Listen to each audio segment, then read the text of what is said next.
In this video, I'm going to show you how to access hidden apps on iPhone.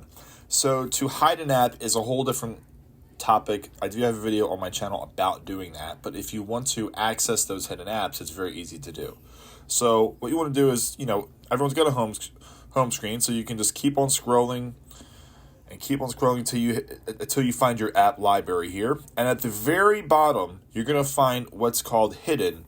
And most hidden apps, what this is going to do is it's going to require either your Face ID or a passcode.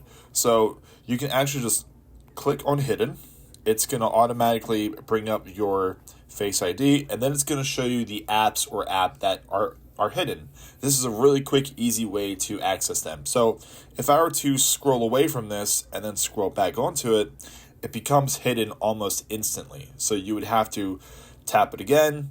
It'll ask for your Face ID, and then you'll be able to access those hidden apps on your phone. So just like that, it's very easy to do, very quick to do, and that is a good way to access your hidden apps on your iPhone. Hope you guys found this helpful and useful, and we'll see you in the next one.